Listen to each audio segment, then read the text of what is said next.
That is the end of part 3. You now have 30 seconds to check your answers to part 3.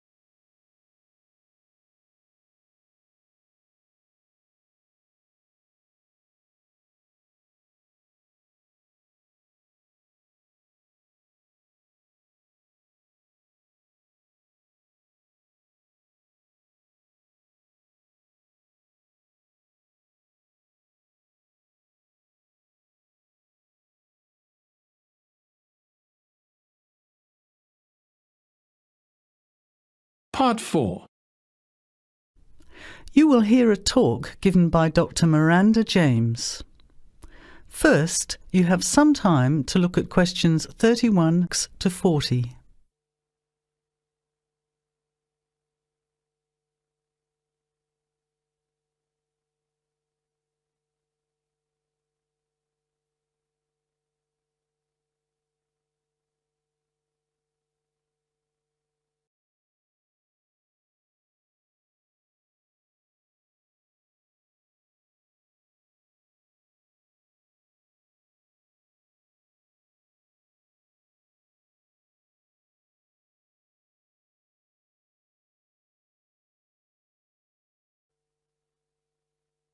Now, listen carefully to the talk and answer questions 31 to 40. Good afternoon, everybody, and welcome to the first in a series of talks we have arranged for the Overseas Students Association this semester. Dr. James has very kindly agreed to speak to us today on the topic of public speaking, and judging from the large numbers of you here, it's clearly a subject of great interest and relevance. Dr. James. Hello. It's good to see so many of you here, and hopefully what I'm going to tell you will be useful to you both here at the university and in your future employment. Many people avoid speaking publicly, by which I mean in front of, say, 10 or more people. Not because they lack the ability, but mainly because they lack confidence, which is really only due to lack of practice.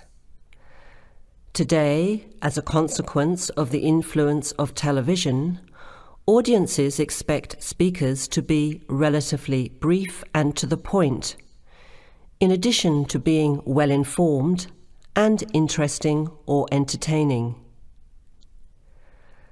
Probably the most important part of public speaking is what you do beforehand, by which I mean preparation.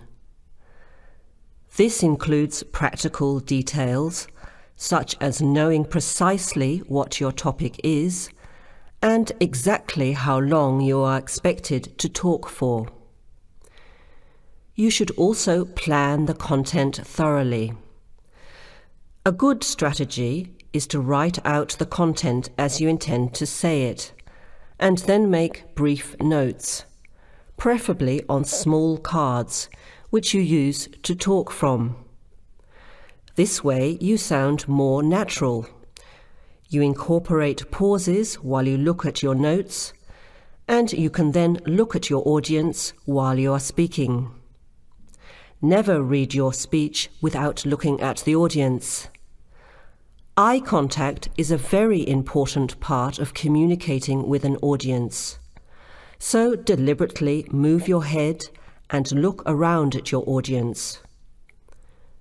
Pauses are important, as most people, when they are nervous, tend to rush through their speech.